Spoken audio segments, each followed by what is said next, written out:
कहानी की शुरुआत में हम एक लड़की को देखते हैं जिसका नाम जोई है। जोई बहुत ज्यादा खुश होती है क्योंकि वो 1 साल बाद अपने बॉयफ्रेंड से मिलने जा रही होती है। जोई का बॉयफ्रेंड अपने जॉब के सिलसिले में कनाडा गया था। वो 1 साल तक ड्यूटी करने के बाद अब वो वापस आ चुका है। जोई की मदर उसे एक कार की चाबी देती है जिसके जरिए वो वहाँ तक पहुँच सके। यहाँ हमें पता चलता है कि जोई डेफ म्यूट है, यानी वो बोल नहीं सकती। उसकी मदर उसे कहती है कि जिस रास्ते से तुम जा रही हो वह बहुत ही ज्यादा खतरनाक है, इसलिए संभल कर जाना। यहाँ जोई अपनी माँ को जवाब देती है कि आप मेरी चिंता मत करें, मैं वहाँ तक पहुँच जाऊंगी। उसके बाद वो कार में बैठकर अपने बॉयफ्रेंड के घर की तरफ निकल जाती है। वो अपने बॉयफ्रेंड से मिलने के लिए बहुत ही एक्साइटेड थी। सफर के दौरान रास्ते में उसे एक शॉप दिखाई देता है। जोई वहाँ अपनी कार रोक देती है। ये एक गिफ्ट शॉप होती है जिसका मालिक एक बूढ़ा आदमी होता है। वो हैंडमेड यानी हाथ से बनाई हुई चीजें सेल कर रहा होता है। जोई उस बूढ़े आदमी से अपने बॉयफ्रेंड के लिए कुछ गिफ्ट खरीदती है, जिसके बाद वो अपनी कार के ऊपर बैठकर खुद की एक सेल्फी लेती है और उस सेल्फी को वो अपने बॉयफ्रेंड को सेंड कर देती है ताकि उसे अपनी लोकेशन बता सके कि वो रास्ते में है और जल्द ही पहुंचने वाली है। अपनी गर्लफ्रेंड की फोटो को देखकर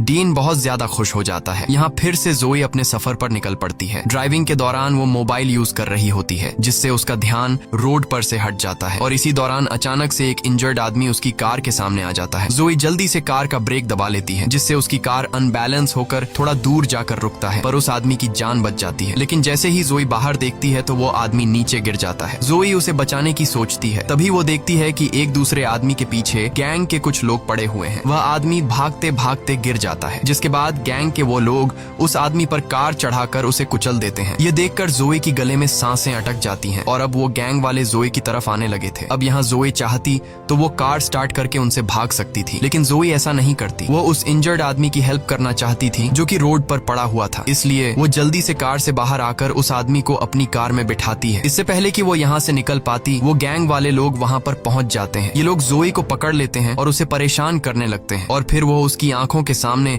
उस इंजर्ड आदमी को बहुत बुरी तरीके से मार डालते हैं। यह देखकर जोई बहुत ज्यादा डर जाती है और वो वहाँ से भागने लगती है। लेकिन उस गैंग का जो लीडर होता है जिसका नाम ट्रे है, वो जोई पर निशाना लगाता है और गोली सीधा जोई की लेग पर मारता है ताकि वह भाग न सके। गोली लगने के बाद जोई वहाँ पर गिर जाती है। फिर ये लोग जोई को अपने साथ एक अड्डे पर ले जाते हैं जहाँ यह लोग जोई को एक बेड पर कंटीले तारों से बांध देते हैं, जिससे वह कंटीले तार जोई के हाथों में घुस जाते हैं। वह लोग जोई को बहुत बुरी तरीके से टॉर्चर करते हैं और जोई दर्द में तड़प रही होती है। दूसरी तरफ जोई का बॉयफ्रेंड परेशान होता है कि इतना वक्त हो गया है और जोई अभी तक घर नहीं आई, इसलिए वो जोई को बार बार मैसेज करता है, लेकिन जोई की तरफ से कोई रिप्लाई नहीं आता। तभी उसकी जोई की तरफ से भेजी गई लास्ट फोटो पर नजर पड़ती है। उस पिक्चर में उसे एक बोर्ड नजर आ रहा था और उस बोर्ड से उसे जोई की लास्ट लोकेशन पता चल जाती है। वह फौरन पुलिस को कॉल करता है और उन्हें जोई की लोकेशन बताकर जोई को ढूंढने की अपील करता है। दूसरी तरफ गैंग के लोग नंबर से जोई को फिजिकल टॉर्चर कर रहे थे और जोई का बुरा हाल कर देते हैं। जोई बहुत ज्यादा तकलीफ में होती है। ट्रे जोई को बताता है कि तुम पहली लड़की नहीं हो जिसके साथ हमने ये हाल किया है, बल्कि इससे पहले भी हमने कई लड़कियों को इसी तरह से टॉर्चर करके मार डाला है। यहाँ इस पूरे इलाके में हमारा राज चलता है। वो बताता है कि मैं उस आदमी का ग्रैंडसन हूँ जिसने अपाची कबीले का खात्मा किया था। उसके बाद वो एक अलमारी खोलता है जिसमें इंसानों के कटे हुए स्कल्स पड़े होते हैं। वो बताता है कि यह सभी स्कल्स अपाची कबीले के हैं जिन्हें मेरे ग्रैंडफादर ने युद्ध के दौरान काटे हैं। उन्हीं में से वह एक स्कल उठाकर जोई को दिखाता है और बताता है कि यह स्कल उस अपाची कबीले के लीडर का है। ये सारी बातें सुनकर और उन स्कल्स को देखकर जोई बहुत ज्यादा डर जाती है। यहाँ ट्रे जो बातें बता रहा था वो बिल्कुल सच थी। दरअसल ट्रे की बातों से हमें पता चलता है कि उसके दादा मिलिट्री में कर्नल थे और आज से 100 साल पहले जब अमेरिकन सोल्जर्स और अपाची कबीले के बीच वॉर हुआ था तो ट्रे के दादा ने अपाची कबीले को बहुत ही बेरहमी से पूरी तरह से खत्म कर दिया और उनके सिर को धड़ से अलग करके एक निशानी के तौर पर रखा। और ट्रे भी अपने दादा को फॉलो करते हुए बेगुनाह लोगों पर जुल्म करता है। कुछ देर बाद उन लोगों को पता चल जाता है कि जोई बोल नहीं सकती, इसलिए उनमें से एक लड़का कहता है कि अब हमें इसे और तकलीफ नहीं देनी चाहिए, अब हम इसे मार देते हैं। लेकिन गैंग का लीडर ट्रे कहता है कि इतनी जल्दी नहीं, मुझे उसे और भी टॉर्चर करना है। फिर इस बात पर उन दोनों की शर्त लगती है और ये दोनों ताश खेलने लग जाते हैं। ट्रे कहता है कि अगर ये गेम में जीत गया तो फिर मैं जो चाहूँ उस लड़की के साथ कर सकता हूँ और अगर तुम जीते तो फिर तुम इसे मार देना। उसका साथी ट्रे की बात पर राजी हो जाता है और ये लोग गेम खेलने लग जाते हैं। ये सारी बातें दूसरे रूम में बंधी जोई भी सुन लेती है। जोई समझ जाती है कि अगर वह यहाँ बंधी रही तो आखिर में उसे फिर भी मरना है, इसलिए वो क्यों ना यहाँ से भागने की कोशिश करे। जब ये लोग गेम खेलने में मसरूफ तरफ होते हैं तब दूसरी तरफ जोई जैसे तैसे करके उन कंटीले तारों से खुद को छुड़ा लेती है और चुपके से उस जगह से निकलने लगती है। दूसरी तरफ ट्रे का दोस्त गेम जीत जाता है, जिसका मतलब कि अब जोई को मार दिया जाएगा। वो एक चाकू लेकर जोई को मारने जाता है। जब वो उसके रूम में पहुंचता है तो वो देखता है कि जोई खुद को छुड़ाकर भाग चुकी है। अब वो जोई को ढूंढने लग जाता है और दूर से जोई को देख लेता है। जोई को पकड़कर कई बार उस पर चाकू से वार करता है, जिससे वहीं पर जोई की मौत हो जाती है। अगले दिन वही बूढ़ा आदमी जो सड़क के किनारे पर हाथ की बनाई हुई चीजें सेल कर रहा था, वो अपने डॉग के साथ घूम फिर रहा होता है। तभी उसका कुत्ता सूंघते हुए वहाँ एक डेड बॉडी के पास पहुँचता है, जिसे जमीन में गाड़ दिया गया था। वो आदमी जब उस डेड बॉडी को निकालता है तो उसे पता चलता है कि यह तो वही लड़की है जिसने कुछ दिन पहले मेरी शॉप से सामान खरीदा था। उसके बाद वो आदमी जोए की बॉडी को अपने घर ले आता है और कुछ जड़ी बूटियों को मिलाकर दवाई बनाता है और उसके जख्मों पर लगाता है। यहाँ पर हम यह जान पाते हैं कि यह बूढ़ा आदमी भी उसी अपाची कबीले से बिलोंग करता था। यह बूढ़ा आदमी कुछ मंत्र पढ़ता है, जिससे वो जान जाता है कि उन जालिमों ने कितनी बेरहमी से इस बेचारी लड़की को मार डाला है। जिसके बाद यह बूढ़ा आदमी ब्लैक मैजिक करने लग जाता है। वह कुछ मंत्र बोलकर रिचुअल करने लगता है ताकि जोए की बॉडी में दोबारा से सोल आ सके। कुछ देर बाद जोए की बॉडी अचानक हवा में उठ जाती है। असल में उसके अंदर सच में कोई सोल आ चुकी थी। जोए का चेहरा बहुत ज्यादा डरावना हो गया था। उसकी आंखें काली हो गई थीं और वह उस बूढ़े आदमी पर अटैक कर देती है। लेकिन जल्द वह बूढ़ा आदमी जोए पर कुछ फेंक कर उसे बेहोश कर देता है। दूसरी तरफ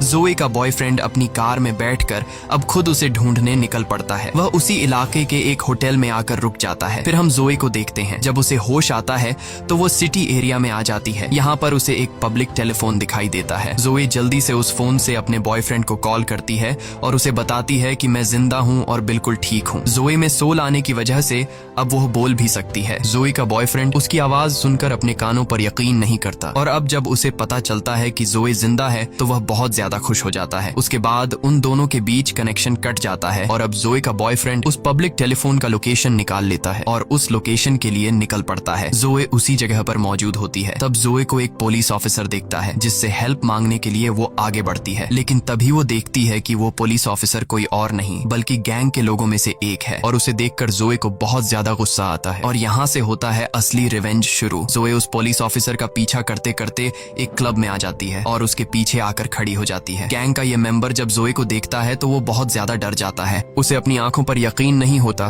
कि यह लड़की फिर से कैसे जिंदा हो गई। इसे तो हमने मार दिया था। तब जोए की आंखें फिर से बिल्कुल ब्लैक हो जाती हैं। ऐसा लग रहा था कि जैसे उसके अंदर कोई बुरी सोल आ गई हो। यहाँ गैंग का वो साथी जोए पर अटैक कर देता है, लेकिन अब जोए वो पहले वाली जोए नहीं रही। जोए उसे बहुत बुरी तरीके से मारने लग जाती है, जिससे वह चीखने लग जाता है। इसके बाद जोए कांच की बोतल से उसका पेट फाड़ती है और उसके पेट के अंदर सभी पार्ट बाहर निकालकर उसे मार डालती है। यहाँ क्लब का ओनर भी वेपन से जोए को शूट करने लगता है, लेकिन जोए उसे चेयर मारकर बेहोश कर देती है। अगले सीन में जोए का बॉयफ्रेंड उस पब्लिक टेलीफोन की लोकेशन पर पहुंचता है। वह देखता है कि यहाँ पर पुलिस आई हुई है। वह पुलिस से जोए के बारे में पूछता है, जिस पर पुलिस ऑफिसर कहता है कि यहाँ पर एक पुलिस ऑफिसर का मर्डर हुआ है और तुम जिसे ढूंढने आए हो वह यहाँ पर नहीं है। और तभी ट्रे भी अपने गैंग के साथ वहाँ पर आ जाता है। जब वह अपने साथी की डेड बॉडी को देखता है तो वह बहुत ज्यादा गुस्सा हो जाता है, क्योंकि उसके साथी को किसी ने बहुत ही बेरहमी से मार डाला था। उसे कुछ भी समझ नहीं आ रहा था कि आखिर उसके साथी को किसने मारा है। तभी उन लोगों के पास जोए का बॉयफ्रेंड आता है। वह उन्हें जोए की फोटो दिखाता है